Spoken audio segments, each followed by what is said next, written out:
Hey guys, Commander Exorcist here. Welcome aboard the Starship Nightwish. It is time, once again, for Talk-O Tuesday.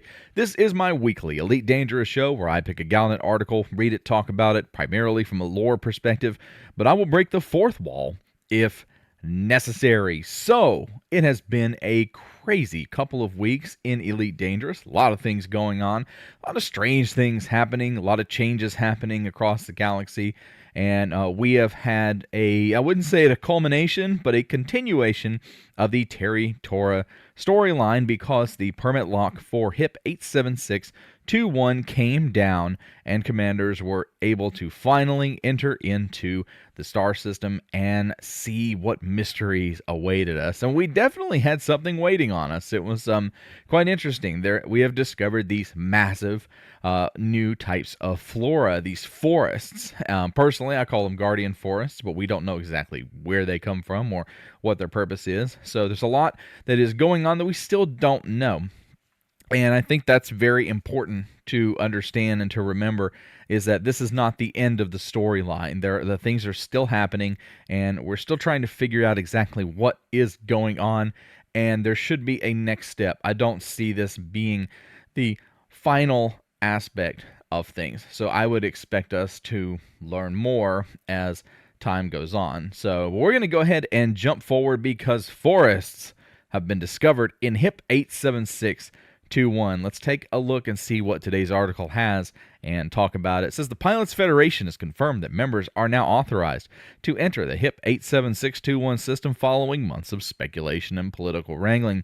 If you watched my video yesterday, a lot of us tried to jump in at the exact moment that the permit lock went down. The servers got a little wobbly, and a bunch of us ended up with black adders and weren't able to get in. But it only took a couple of minutes. It was a small hiccup, but most of us were able to get in fairly quickly and find the biologic sites. There are quite a few of them, various locations. They're all in high temperature locations, so you kind of have to strategically plan your approach. There's a couple of good places on the first and second planet that are in the dark that can be used for the sampling missions. But yeah, they're really cool. It's nice. It was nice to actually fly into the system and see something, and not meet like a beacon. My nightmare was flying into this star system and there being a comms beacon or something for us to scan, and that had been it. There would have been riots. I'm convinced there would have been some kind of riot. It says the unprecedented decision grants exclusive access to licensed commanders with civilian, corporate, and government organizations still restricted from entering the system. So last week I talked about how that was a very strange way of wording the access to the system. Because if you're flying, you typically have a Pilots Federation license. What I missed, and that's what this is this is a clarification. I like this. And what this means is that like the mega ships and the fleet carriers and a lot of the big stuff can't just move in. So corporate interests can't just start building starports and moving their ships into the system. All that stuff is still restricted. But so the independent Pilots Federation members in the smaller ships, I mean, if you consider, a Panther Clipper is large, but it's small compared to some of the other stuff out there. So they're the ones that are not allowed into the system. That's what they were talking about when they were specifically mentioning the licensed Pilot Federation members. So we're talking about the larger small ship community is who's allowed. Says October Consortium officials explained apparent inconsistencies between previously available system data and actual astronomical data as spoofing, citing security and scientific integrity as major concerns or major reasons. So before we were able to access the system, a few folks had used what could be considered an exploit in the Universal Cartographic System. We now know that it was intentional because it was trying to fool people. But we were able to go in and actually see what the system looked like, because when you find that this system is under permit lock, it's like, well, what's so special about it? Does it have to have like a billion Earth-like worlds or something? What is it? And then we would look at it from earlier records or using fleet carrier exploits. There was nothing really special about it. It was pretty much just benign, and it's like, well, what's the deal? According to the October Consortium, they were using a spoofing tactic, which is kind of neat, actually. This is a great, fourth wall for a moment, this is a great lore way to address the difference in the system, because the system is very different. There are some differences. It is a beautiful system to explore. It is almost, and I mentioned this in my video yesterday, almost like it's handcrafted, which we know it is in a way. But it's a beautiful system, and that seems to be the way that they've held off for so long, is somehow spoofing universal cartographics to show this system as being benign, as this place. It's like, okay, it's just a regular star system, so we weren't really interested in it. It's an interesting way to do things. Makes me wonder how many other star systems out there we're looking at on universal cartographics that either haven't been visited yet or haven't been visited in a while, that might have changed. You know, are the permit lock systems that we can kind of spoof? And are they being spoofed? That's a thing? That's a really cool thing, to be honest. They've also confirmed placing a permanent exclusion on fleet carriers entering the system under the same basis. I agree with that. This is a scientific discovery. Yes, we're still looking for Terry. There's concerns that something terrible has happened to her because she did crash on a planet. Her smoldering Sidewinder is still there, and it's apparent that she was being pursued and that her life is in danger. Putting all that aside, there is a serious scientific discovery in this system. These forests are very important, and the Pilots Federation, we can bring in ships and do evaluations. Yes, some folks are going around shooting them. It's part of science, I guess. But bringing in a bunch of fleet carriers could really throw off that ecosystem, because when you bring in a bunch of fleet carriers, you could be affecting the gravitational pulls of the system and different aspects of things. I know it might be minute, but if you bring in a bunch of them and you also limit access, okay, it can cause problems for folks. So I think it's nice that they're going to keep this particular system free of the fleet carrier backup. Like, there's just a traffic jam of carriers that can happen.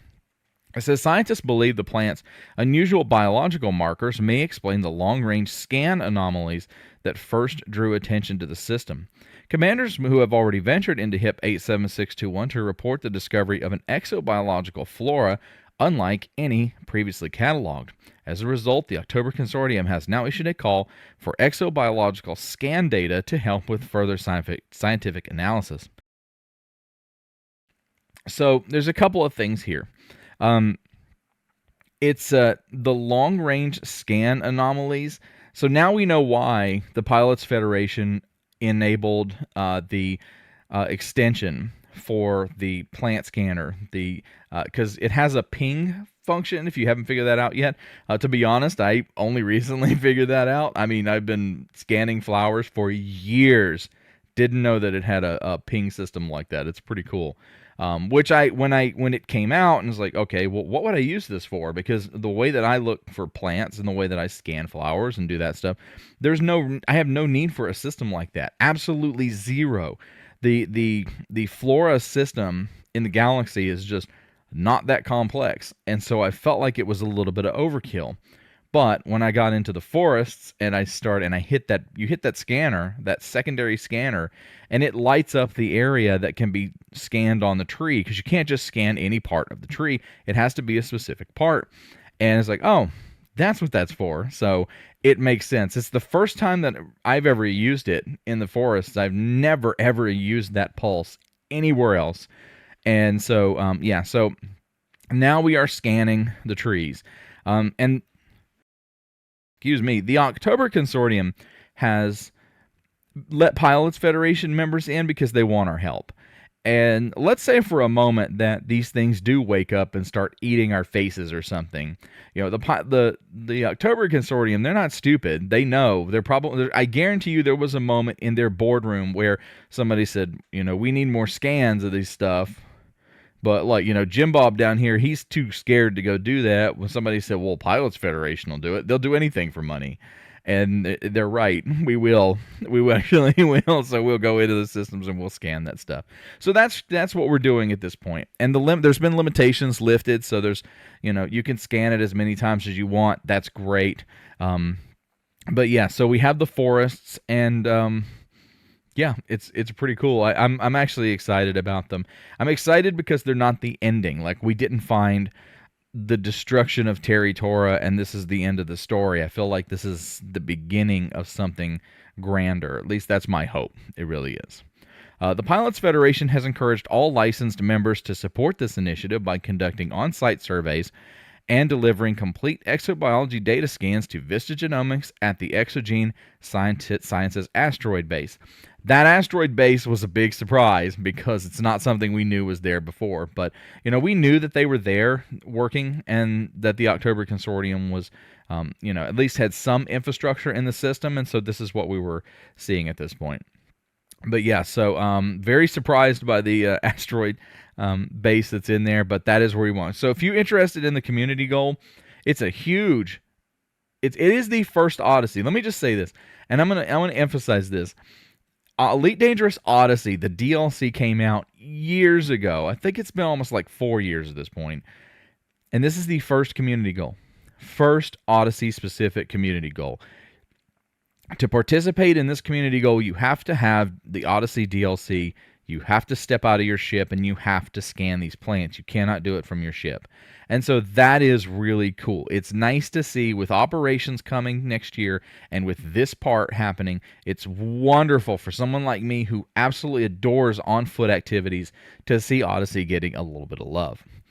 They've also issued a cautionary warning the plant has so far only been thriving on hot planets with thin atmospheres, so appropriate gear must be always worn to ensure protection. It gets hot really quickly in these locations, so they're nice to drive around in an SRV if you want to go during the daytime and get some photos, but if you want to do some actual scanning, there's a location on the first planet and the second planet. I believe it's 2B maybe.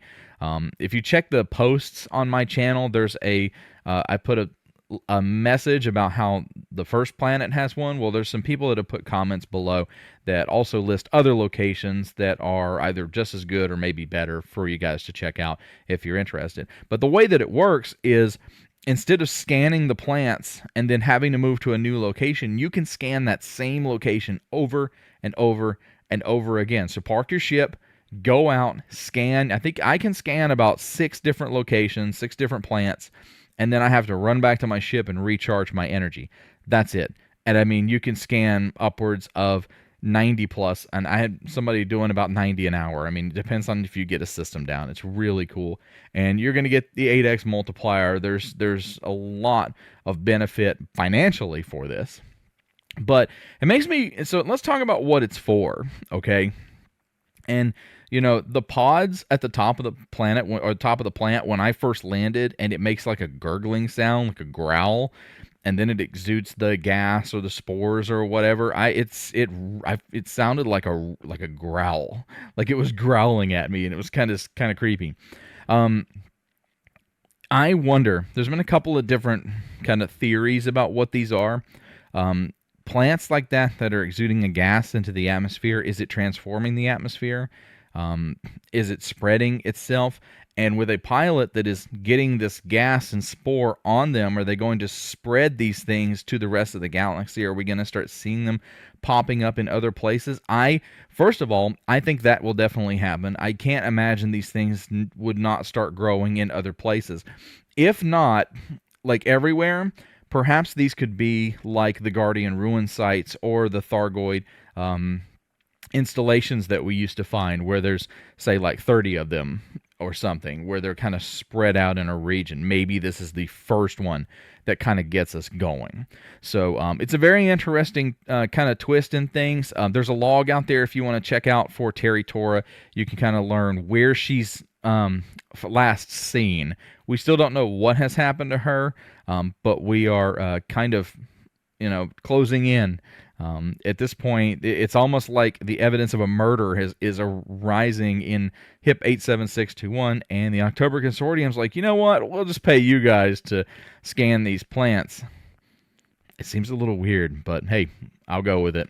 All right, everybody, these are the disciples. Hey, if you like the content that I create on this channel, then be sure to like this video, subscribe to the channel, make sure your notifications are turned on so that you don't miss any of my Elite Dangerous content. And there's links in the description for my Discord server, the Patreon, merch, and more. These are the disciples. Thank you all for your support. These guys help to make sure that I'm able to bring you as good a quality content as I can each week. And my friends, that's going to be it for today's Taco Tuesday. Kind of quick and easy, just that we know that HIP 87621 is now open. And, you know, in a situation like this, you can't please everybody. And yes, I know there was some hype. We have fun with it. That's part of what I do on this show, is to hype things up. And you know, and my advice to you is that if you're looking at this going, man, this really sucks, this is the worst thing ever, what a letdown, you should always temper your expectations. It's fun to have fun with it, and it's fun to expect crazy stuff like Thargoid zombies or Raxla or the Stargate or something in there, but we have to temper expectations and look at history and what we know and what we've come to expect and come to realize is capable. You know, in the end, this is a game, and it has technical limitations, so you're not going to find a planet at this point with the current technology that we have in-game that covers the entire world. It's just not going to happen. A major update to atmospheres or planetary geology and stuff would require some kind of a massive update, not just a permit lock coming down. But it's fun to theorize, and it's fun to explore, and I'm going to keep doing that. I just say that if you're looking at it and you're totally disappointed, give it some time, because it's not over yet. This is a small mystery that's being kind of revealed to us over time. If it was done, then we would not be doing a CG. It would say it's done. Like, we would know that Terry, there would be some message from Radix saying they found Terry and it's over. So I wouldn't be surprised if we hear from her again, and we probably should be getting a message from Radix very soon, kind of telling us what comes next. All right, everybody. Hey, thanks for hanging out with me today. Until next time, I'm Commander Exorcist. Take care, fly safe, and I'll see you out there.